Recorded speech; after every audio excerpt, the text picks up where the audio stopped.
welcome back to your place next door where mental health matters. Today, me and Jeff are going to go over a few topics. So, let's get straight into it. How you doing today, Jeff? Good, and you, man? How you been? Pretty good, man. Tragedy this week in the news. Yeah, sadly. Yeah. Unfortunately, there was a mass shooting at an elementary school. Uvalde, Texas. Mm-hmm. 18 years old. Mm-hmm. Picked up a couple of rifles. Killed his grandmother first. Sorry. He shot his grandmother. She's believed to be in critical condition. Mm-hmm. Then went into a school and, did a madness. Now, That's honestly so sad. yeah, it is. Now, what I want to talk about in this instance is, how could have this could have been avoided? Do you know what I mean? Like, everyone wants to talk about a cure and stuff like that, but maybe prevention is the key. Mm-hmm. They're talking about upgrading all the school security. They're also talking about getting rid of the Second Amendment, right? Like, a lot of things have been, like, gone into play, especially with like this sort of stuff. And like, politics aside, I think it's more of a health issue than really a physical issue, because clearly he wasn't in a right state of mind.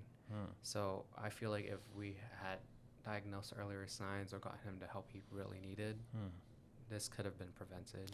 Yeah, because I was talking to someone about it, and first things first, why is an 18-year-old allowed to buy an AR? Mm-hmm. Okay. Mm-hmm. But at 18 years old, like, what kind of mad background are they gonna have that is gonna flag up? It's nothing. Yeah. They're kids. They just freshly graduated from You know high what I school. mean? And they're not fully mentally developed as a human. Mm-hmm. And the new law they brought in last year requires no training Mm-hmm. or certification to buy these guns. You can just walk in and buy it.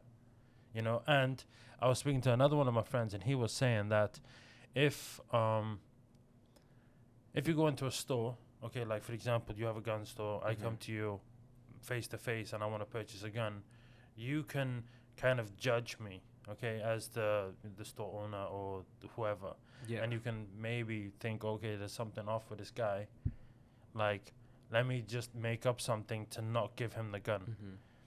The way around that is, you can order a gun online. Mm-hmm. Okay, so you can order a gun online and it'll get sent to a dealer. Mm-hmm. Now, before it gets sent to the dealer, all the background checks will be done online, Mm-hmm. because it's a paper process. So they'll do all your checks, comes up clear. They'll just ship the gun to the authorized dealer. You go there and just pick it up, and then no judgment needs to be made. You just go and pick it up and leave. Mm-hmm. Whereas if I came to you face to face, you'd see he's acting a little bit weird. Do you know what I mean? Yeah, most definitely. So, we can't blame the gun stores because they're in business of making money, selling guns. It should be, the whole criteria of getting a gun should be, I think, a little bit stricter. Yeah, but first of all, I feel like a lot of people are gonna argue how one can really determine if someone's really fit to get a gun or whatnot. Yeah, they ran background checks. Yeah. But what else can they really do? No, I suppose at least training with the weapon. Yeah, most definitely. Because, like, I have a security company. When you do a level 2, which is an unarmed security license, you just need to do a multiple choice exam. It's pretty common sense stuff. I remember there has been courses for owners to have a gun license. Yeah, but LTC. After like the whole bill was passed and whatnot. Yeah, that's the LTC, the open carry. But anyway, level 2, multiple choice. Level 3, it's you got to take more classes and you got to physically shoot in front of people and pass. Okay, then to become a bodyguard, okay, you got to go through a psyche eval. So I think, like, if they can do that for someone to become a bodyguard, surely they can make it for people who want to just carry. Yeah. They ask you questions, like, it's weird questions, like, do you lie? Yes or no, like, do you know what I mean? And, whatever the outcome of that is that. But, it's a lot more, they look into you a little bit more, Yeah. So, but no, that's one side of things. But, and then on the actual individual basis, obviously something's wrong with him. Like the stories of him being bullied and, having a speech impediment and stuff like that, obviously affected him mentally. But then I feel like another issue is like tying back to the whole arms dealer thing. Yeah. We also have an issue where a lot of these younger adults or even teenagers are finding ways to get an unmarked firearm or through like a third-party person or something. Yeah. And that's like something that can't really be prevented. No, it's kind of like it's too far gone. Like America as a whole is a massive country, and it's like, you know, if you just take away, you know, the Second Amendment, you know, the right to bear arms or whatever, you know, there's gonna be still a whole bunch of guns out there. Most definitely. I mean? Like Chicago's full of guns, but you're not allowed to have guns over there. Same in New York. Well, New York is, I think, is kind of less than that, but it's still what it is. But no, anyway, so on the personal side of things, right? You know, imagine that kid, okay? He probably, you know, all the stress and troubles that he had leading up to that. Like he didn't have a problem with those kids. Yeah. It was a problem within himself. But for him to get the help that he needs, you know, like the doctor was saying, the resources, they're not there. Do you know what I mean? Like, how does he know? Like, I'll give you an example. If you Google, right, like therapy near me, you'll get a whole bunch of like things, like results on Google. But the issue is a lot of these like therapy or psychologists, they're not cheap, and that's one of the things. But like a lot of like younger students, like high schoolers and whatnot, don't have the money for that. Nor do they want to go tell their parents about their issues. I think the average price is about $150, $160 per session. About, and that's just like for a 30-minute session, not even an hour. Yeah, and it's like, yo, that's gonna add up. And I mean, he was however many times he has to go. Exactly. Has to go, it's a whole process to recover. Do you know what I mean? But my point is to say, like, if I needed therapy or if I needed some help for my mental health or whatever, I wouldn't know like which direction to go. You know, there's no like resource where you can reach out and then they help you. There probably is, but it's not like not voiced easy, loud enough. Yeah, it's not like easily accessible. Like off the top of my head, I wouldn't know which way to go. Like at a state of mind where you're not really yourself or you're not feeling too well, like a lot, just Google searching a psychologist or whatever, it can get really, really overwhelming seeing a whole list of like criteria and a whole list of people, but you don't really truly know what will really help you. And while I was doing the research, I also saw that there was a website that kind of narrowed down like a whole bunch of therapists in the area, but they all have their specialities. And then it's like, well, if you don't know, how do you know who to go to? Yeah. Do you know what I mean? And I feel like another issue is once you're like, I don't know who to go to, but they're going to charge me to evaluate me anyways. Yeah, exactly. So it's private industry, man. It's crazy. It's a never ending cycle. Yeah. The thing is there is one app that I know of, BetterHelp. Yeah. So that seems to be like going in the right direction with this whole thing, where they'll just ask you. They're still fairly new, but I say give it a little time, and they're most definitely. Yeah, and it's like they. Like I tried just to, you know, for research to look into how to onboard them, and basically what it is they'll ask you like very simple questions like, how do you feel, and they'll give you choices like, do you feel like way too agitated, do you feel sad, this and that, and they will be like not many, like maybe 8 questions, and then they'll ask you preferential like male, female, phone, in person, video call. And then it's like a little algorithm where they, you know, put your answers together and give you like here's the best options for you. Here's a selection of people we recommend you should go to. And then their service is somewhat cheaper than the traditional, but it's still costly. Yeah. I think it starts at like $150 a week, which is rent for some people. Do you know what I mean? Most definitely. So I think that there's that gap there. But then even that process of getting to even just BetterHelp, it's I don't say it's overwhelming, but it it feels like a cold reach. Mm-hmm. You know, like I'm not saying anything against that specific corporation or company, whatever. But it's still a cold reach where it's not welcoming. You know. Mm-hmm. So I think that if we as a community, as a country, start trying to implement better mental health from early sets, like I'm talking like elementary school, Mm-hmm. teach gratitude, teach like good things, as opposed to just maths and English and trying to Mm-hmm. get good grades, because in school they teach you how to get grades to get a job. They don't teach you like how to be a good person. Do you know what I mean? Mm-hmm. That's all like on the home side of things. Obviously the parents play a huge role in the kid's life, obviously. But think about it. If they're in school, what hours are they in school? Like 7 till 3 or 8 till 3, something like that. Mm-hmm. That's the most of their waking day. You know what I mean? So their influences growing up is mostly around school. So I think that they should like implement more things earlier on. Like the doctor was saying, she's got her kids on a gratitude journal and stuff like that. Mm-hmm. So all of that kind of stuff will make a huge difference. And it's not like I feel like a matter of negligence, because everyone has their own scenarios, everyone has their own circumstances.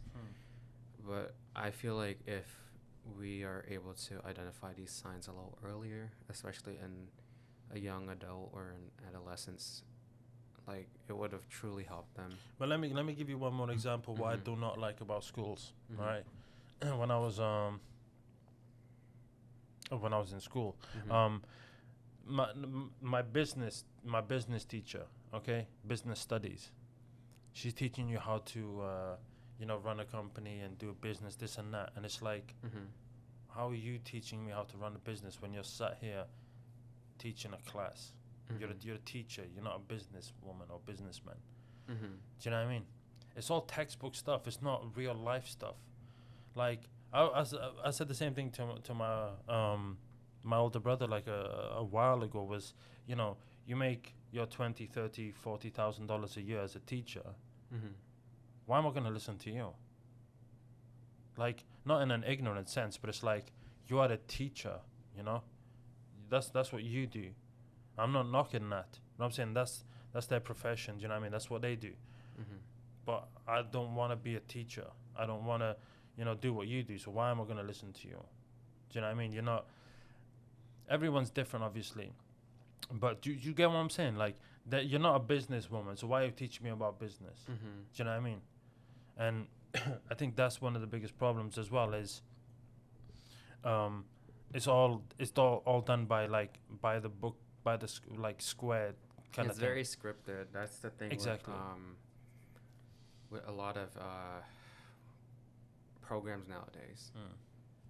I feel like Cut a lot and of paste. a lot of school systems, they don't like adjust to the students' need, but the students has to adjust to the school's needs. Exactly that.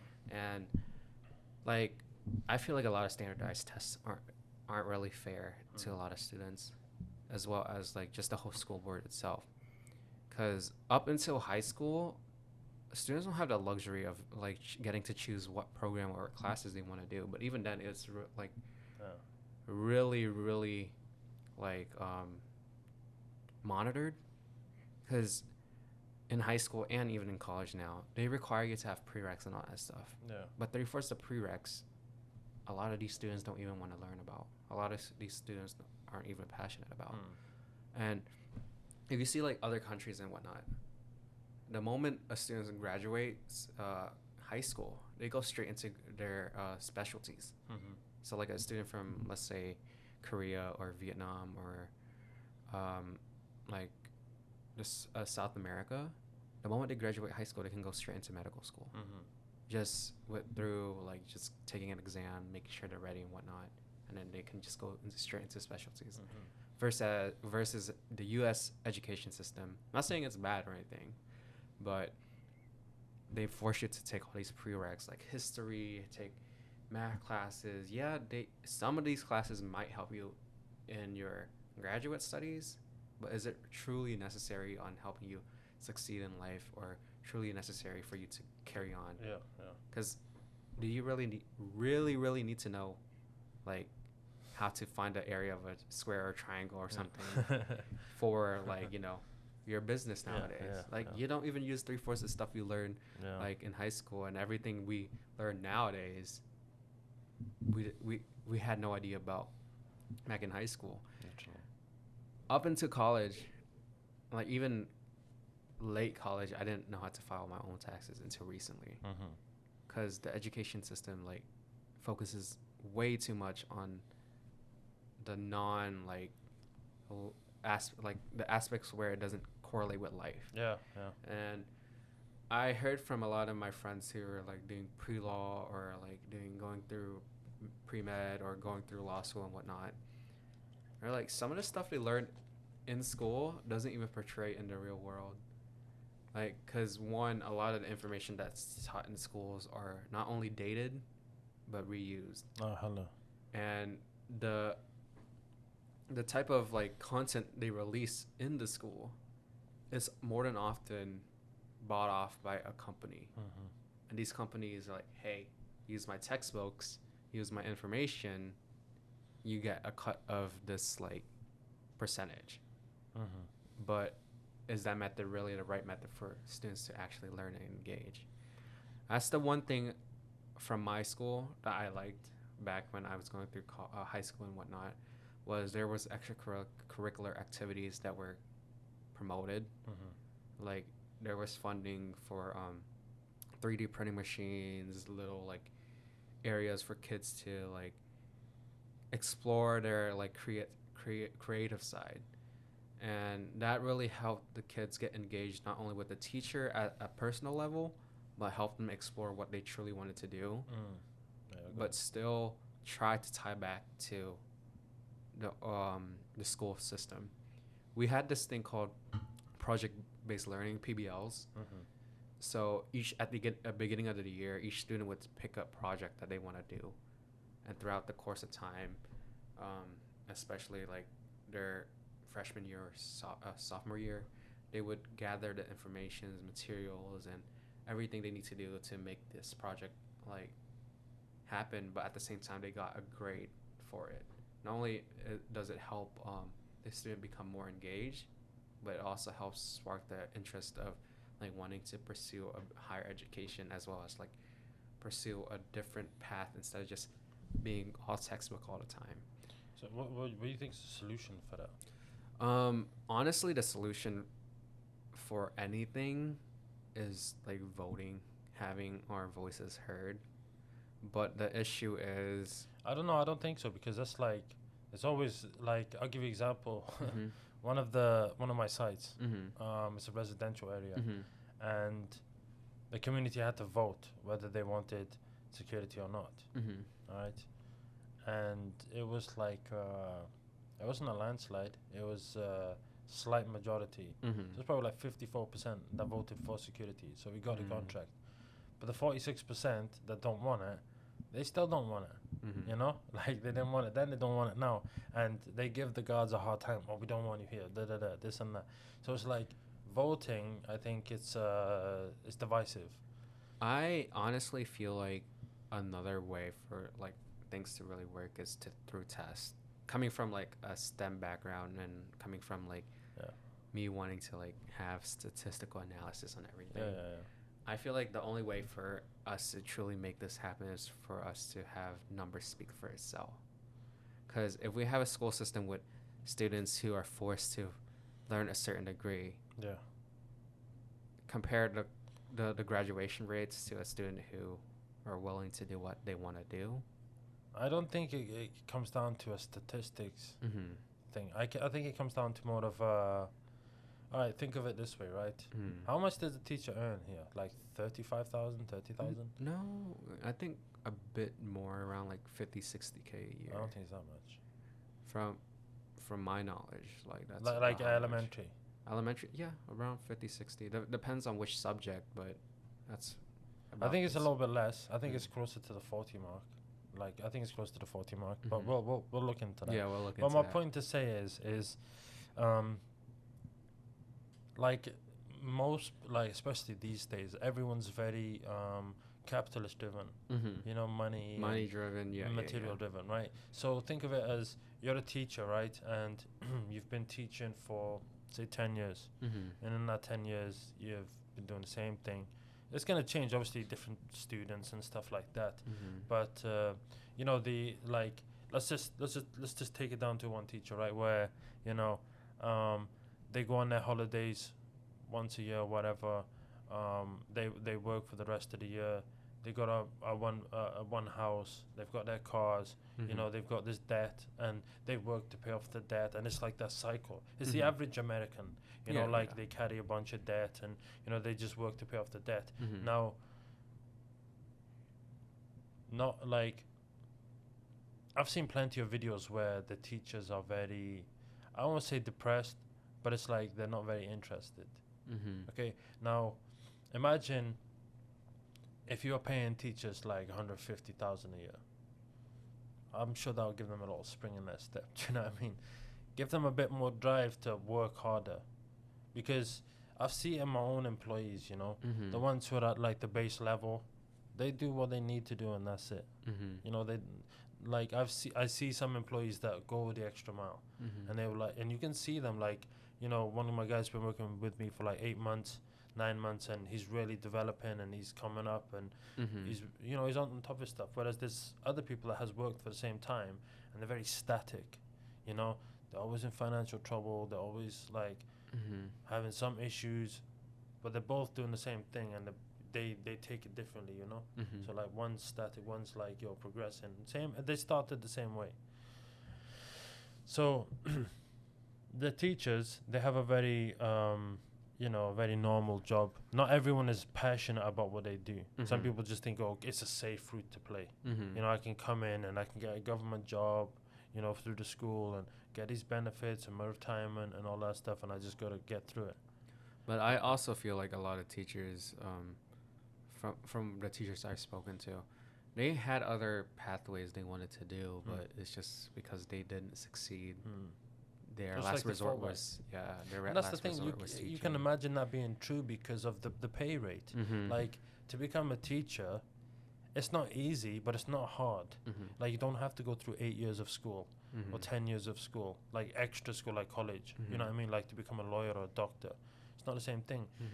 But it should be just as important because they're molding these kids. Do you know what I mean? Like I remember when I was in school, you know, you look up to these people, you know, like when you're 8 years old and the teacher's there, like, you know, you look up to them, like you respect them and stuff like that. And then, you know, you see them doing all this weird stuff, you know, like when I was in high school, all these rumors, or our wood tech guy's alcoholic, you know, like this kind of nonsense, you know what I mean? But I think that, you know, like the Uvalde situation, right? Schools are retaliating by, you know, adding these mega security systems with like heavy fog, and like alarm systems, heavy fog systems, doors locks. Like, and there was one school that says they were paying like $400,000 for a new school's security system. Okay, that's nice. You know, the government can print money. You know, they can have money for anything they want. Why can't they just, you know,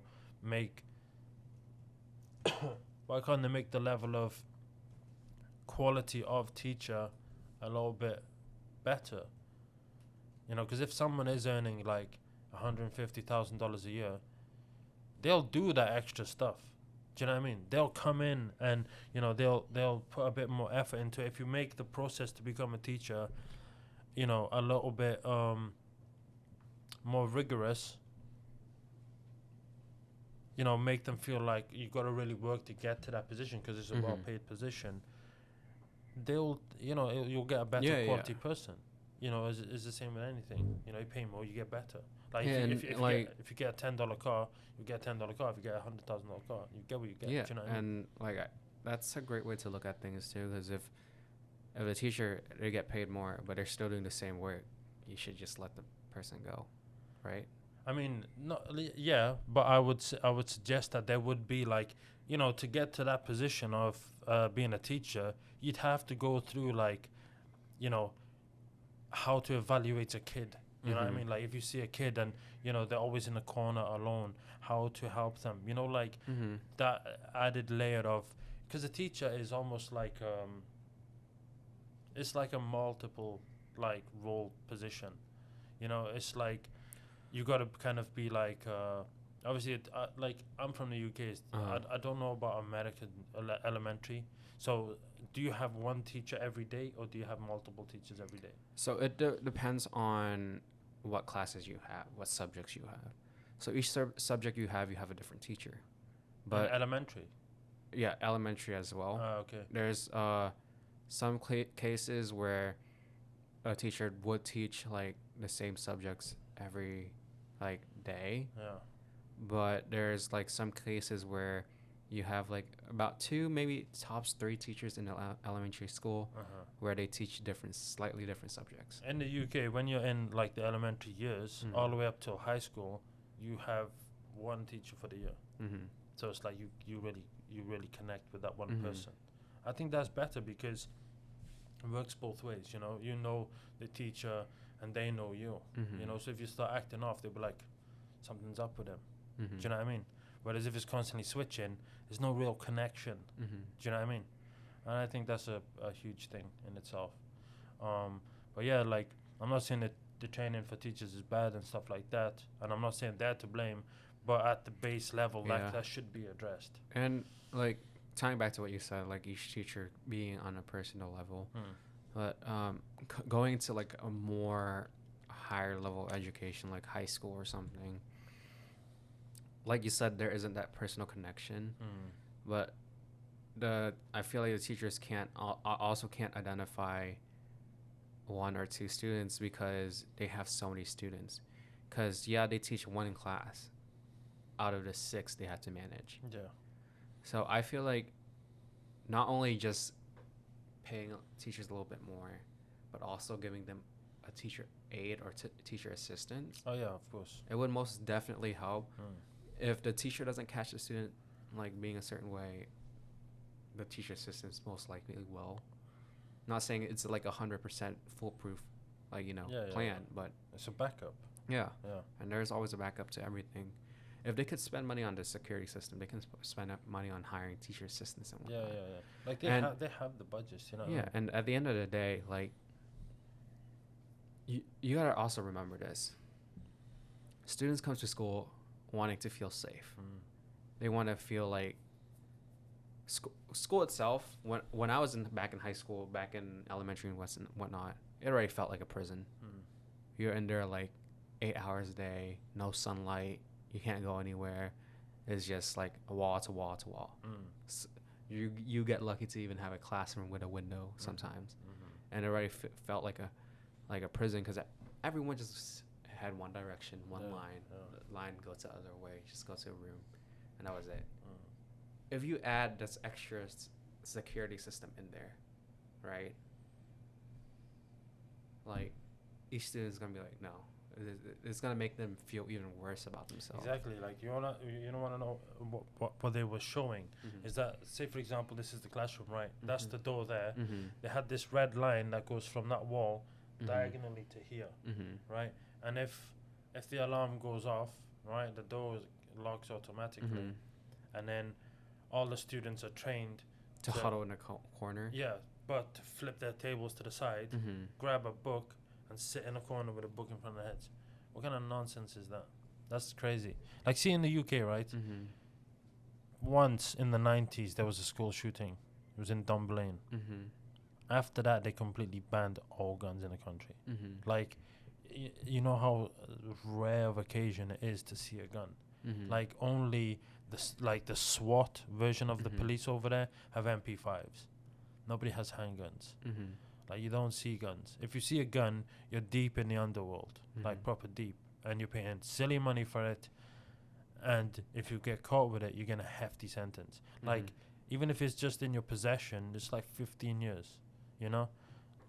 So it's like that whole thing it's been nipped in the bud like real quick and heavily. But like we were talking, like the whole gun situation here, it's so open. You know what I mean? Like everyone, if you ain't got a gun, you stand out here. It's you know been a constitution for like and that's the thing. It's too far gone. It's been way too long for like so for the population to adjust like properly. Exactly. So it's like we can't. It's not that we can't. It seems like that the whole gun side of things is a little bit too far gone. Now with the kids and the schools and actual people, you know, maybe you can relay better messages. There'll always be the odd few, but everyone has to go to school in this country. Another issue I'm seeing with this whole security system thing, right? Yeah. What's gonna stop a person from just barging through a metal detector? Yeah. If they're not in the right state of mind, right? Yeah. They're just gonna walk straight through the It's metal like it's like a bank. Yeah. You know, you can have this huge, strong vault, but it's only as strong as the person with the key. Yeah. Do you know what I mean? Yeah. It's the same thing. Like, you know, I have a security company. Not every guard will put their life on the line for whatever reason. If there was a shooting going down, some will respond. Yeah. Some of them will. And some of them will put their lives on the line. Some do have that integrity and that sincerity. But some of them will run away. You know, they'll go for cover. Do you know what I mean? Well, definitely, because like at the end of the day, is it worth putting your life at risk for something that's not valid? Yeah. Like in sense of like a robbery, no. Oh yeah, but definitely. In sense of like the school school shootings and stuff. There should be like a fine line drawn between security and focusing on mental health.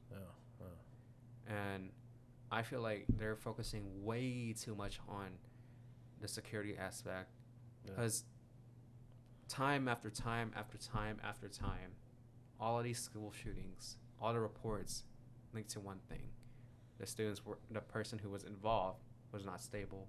They didn't have a stable mindset. They were bullied, or they had something going on at home that led them like to carry out this event. And I like, not only if like the education system was a little better, system in America at least was a little better, or increase in like mental health awareness, as well as like promoting just anti-bullying in general. It would be like, these all things seem to be like niche. Like mental health seems to be a niche, and it shouldn't be a niche thing, because every person needs to understand that needs to be taken care of. I honestly feel like every school should make an effort on like doing like little monthly mental checkups, or like class engagement, or like a little break for students to like relieve some pressures. And have like things get off of their mind, like have like a little bonding experience. Coming from a small class, my class only had like 170 students, give or take, in their graduation class, but we were all pretty well knit and tight knit together. And we tried to keep drama at a minimum. If there was drama, everyone was in their own little corner. High school. And no one really bothered anybody. And that's the thing I see that would work with like a charter school. With public schools, it's like huge. Each class is like 1,000 students, 1,000+ students. That's one of the biggest problems. When I was in school in UK, like my elementary school, primary school, we call it over there, probably had like 20 people. Like, you know what I mean? No more than 20 people. That's like each class is like, for us, high school as well. Each class was like 20 students, but there's like different sections. Even we didn't even have those sections. We had sections for each students. Like we had A through F or Z or whatever, and each class had like manageable chunks. But like in terms of lunchtime or whatever, everyone like in that grade level would come together, and we have like this little area to mingle and talk and stuff. And there were like little events for us to engage in, like STEM festivals, fairs, and whatnot. And each students would be able to like associate with other students, look at their projects, talk to them, see what they're doing. And then we also have mentorship programs in my school, and we would go mentor the lower classmen. would show them like things to do, how to help them, like stuff like that. And we had like teachers who would mentor us, gave us pathways, gave us like stuff like that. And then with that in mind, it made a lot of things feel like like a very interpersonal level. Like everything is like right there and direct, and we were able to like be really close with a lot of our teachers. And that was the thing. I was really close with my counselors. I was really close to a lot of my like teachers back in high school, and I think that really helped me like vent a little. I was able to go to them for a lot of personal stuff when I was going through stuff, especially at home, and dealing with like my whole situation and stuff back then. They really helped me get through a lot, and it was like, yeah. And at the end of the day, a lot of these teachers, they have a disclosure agreement. They know they're not allowed to like talk about like any student's personal information out like that. So I feel like there should be more promotions on like little programs like that. Yeah, definitely, because that's one of the other things. Is like, if a kid is going through some stuff in their personal life, it's not easy to reach out, even as an adult or whatever. It's not easy to reach out and say I'm not feeling good or I'm having these problems or whatever. So I think that bridge we should find a bridge for that gap. You know, for a way for people to reach out. You know, like reaching out to someone for therapy is not easy. Even if you know, I don't feel good. You know what I mean? Like, people just don't do it. It's not common practice. Yeah, because one, the process is not easy. One, the process is not easy. Two, the costs. It's not even that. It's like, as a person, coming, bringing yourself to telling somebody, I'm not well up here. Yeah. That's also hard. That's the most difficult stage. That's the biggest barrier. Yeah. Now, if we can't shut the guns off, if we can't get teachers $150,000 a year, you know, if we can't get them teachers assistants, the least we can do is provide like some sort of therapy for these kids. The school system should have mental health as part of the curriculum, the standard curriculum, not extra, standard curriculum. Do you know what I mean? It should be once or twice a week where the kids are just, I don't want to say drilled, but like taught, like this whole thing as a whole needs to be, everyone needs to partake in it. And this is what I'm saying about it being niche. It's not common practice or common knowledge. It's always a side thing. I remember my class at least, or Harmony at least, there was this class called Character Education. Yeah.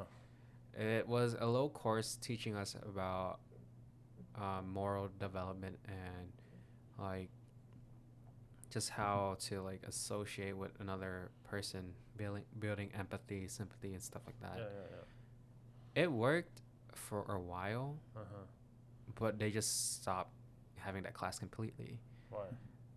That's the problem. No one really knew. And I felt like if that program came back, it would help a lot of students. But if we could integrate mental health awareness into those programs as well. Yeah, exactly. No, but you're saying program, so it's an extracurricular. No, it was an actual class. Oh, okay. It was a class up. I took it from 5th grade up until my 8th grade year. How old are you at 5th grade? I would say 13, 12. Yeah, that's a good age. Yeah. If you can get them a little bit earlier, I think, like around, I'd say 8. Because I remember like having a real brain, not like super, but like having a real thought process when I was 8. You know, and you know, like thinking a lot. You know what I mean? And I think, you know, if you get them earlier, you can mold them easily. Yeah, because when you're younger, your brain is still malleable. It's able to like retain a lot of information. Yeah. Like I remember reading about a study how it's easier for a 13-year-old and 12-year-old to like retain language a little easier. Oh yeah. Because their brain is still molding and they're able to adapt language. Versus if you teach a student who's like a lot older, they won't retain as much. Yeah, I can speak on that firsthand. When I was like 10, I was learning. Like I'm from Wales, right? And in Wales they speak English, and there's a Welsh as a language, right? And when me and my older brother, when we were like 10, 11, they sent us to an all Welsh school to learn the language, and we'd go there like 3 times a week. And within a year we were fluent. And now as a like 29-year-old, my wife is Pakistani. You know, I'm part Pakistani. I'm not picking up the language. You know, I'm not studying it rigorously, but it's like, you know, being around it all the time. Like my family's it. I'm not picking it up. Do you know what I mean? Like if you're talking, maybe I can understand, but I can't speak to you in that language. Do you know what I mean? And if someone's talking, I can maybe piece a sentence together and get the idea, but I'm not getting it, you know, unless like I fully take like, you know, whatever. But I get what you're saying. Yeah. They're like sponges at that age, and it's very easy to absorb stuff. And I think that, you know, from the age of 8 moving forward, most definitely, it should be all like mandatory. Do you know what I mean? And you know, they need to learn how to think, how how that their mental thoughts work. Do you know what I mean? And people get down, people get up, how to protect yourself, how to, you know, like mentally, all of that stuff. So I think that's super important. And I mean, I think we should definitely talk to them around about that stuff. Yeah. You know? Yeah, and like really implement that. Yeah, most definitely. And like, we can start off with 1 or 2 schools. See how Common rooms are good, but I want to go curriculum. You know. I think that'll be a big shock. Yeah, curriculum would be like a huge game changer, especially like given my past experience with like the whole program. Everyone's pleading for help after this Uvalde situation, and it's like, you know, they're all talking about guns, but it's like guns isn't the problem. It's just one part of the issue. Yeah, it's like a small part of the issue. It's the shooter that's the problem. Do you know what I mean? Yeah. Like, if that guy didn't have mental health problems, he wouldn't have done that. Because honestly, one person can say a gun is the weapon that kills and whatnot, but every weapon was designed to be killed. Yeah. If he hadn't had a gun, he had a knife or something, he still would have done damage. Yeah. So politics aside, I don't think the issue is within the weapon. The issue is within the user and how they use it. Exactly. And definitely some change needs to happen, man, because what are they saying, like 212 mass shootings in like 100 and something days? It's not good, man. It's not good at all. It's honestly not good. Like, they can add all the gun restrictions they want. They're out there already. Do you know what I mean? Because all these owners, right, they already have guns. Yeah. What are you gonna do? Exactly. You're gonna make them give it back? If there was like, you know, like Biden just released the green book for, you know, the policy changes or whatever, right? If somebody like one of these government people announced, okay, we're gonna make some changes to the Second Amendment or whatever, or this thing was coming up in the administration, and if I go to Academy now and buy 5 guns, put them in a house, well, I'm good. I'm got my guns. You know what I mean? It's like, change it. And don't do anything. People gotta remember, they say laws happen, things happen, right? But time is also gonna take its toll. Nothing changes overnight like that. You're gonna need months, maybe even years before this whole scenario like dies down. I think that's the biggest problem with America. I know like each state has its own little infrastructure, but as a whole, it's such a heavily populated country that it gets really hard to regulate. And like in even a state, like one state, it's heavy, man. Do you know what I mean? You know what I mean? And I think that's why, you know, healthcare costs so much, and, you know, the school system is so stretched thin. Do you know what I mean? And they don't have like such resources. Do you know what I mean? Yeah, and given like current situations and stuff, like a lot of funding had to be cut back. Like recently during the COVID-19 pandemic, they printed so much money for the masks and all of this extra stuff that but they they needed. did focus on like the mental issues or mental health issues that people would develop afterwards. I suppose they were trying to contain this virus, but it's like, you know, if they're that quick to be able to, you know, their ability to be able to make all this funding for that situation. What's stopping them to promote like therapy and stuff for people who have not like received the proper care, especially during the pandemic? That's making changes to the school system. Like every state has its own policies. Like we were talking about, I think it was Detroit. Is Michigan the state? Michigan is the state, right? Yeah. right? So Michigan, having the new policy for the mental health days for schools. Okay, so that's a start. So it's like, surely they should, like follow suit, even if they do like state by state, maybe a couple of states at a time, work in some kind of unity. Do you know what I mean? Because it's like, okay, you fix one state, but that small little thing there is not doing no change.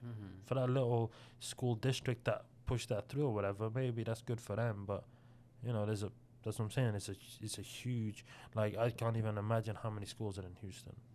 It's got to be hundreds. Do you know what I mean? Give or take. Yeah. Harmony alone, I know we have over like 50 campuses in Texas. Yeah. So, and I'm looking for houses, and you see the new communities that's being built. They're making elementary schools in these communities because the population is growing so fast in Houston. Do you know what I mean? So it's gonna take time, but they need to figure out the right direction. Everyone's focused on the politics of it, but let's focus on the kids. Do you know what I mean? Like how we can shape the future. The kids. Yeah, exactly. How we can shape the future and prevent this from happening again. It's all good with the security systems, but you're still expecting the wrong things to happen. Okay, that's fine. Like, prevent it, like, all of that stuff. But it's like, let's get to the root of the problem. And create the better leaders of tomorrow. Exactly. Yeah. So, yeah. But yeah, like we said, all of this is just our opinions. Nothing politic related. We just want to, like, give our input on the whole situation, but wrap it up. All right, so that's me and Jeff for this week. Don't forget to subscribe, like, comment, check out the Instagram. All the links are below. And do you want to say anything else? Feel free to let us know what else you guys want to see, what topics you guys want us to cover in the next few episodes. So we'll see you probably in 2 weeks time, and this has been Your Place Next Door. Peace.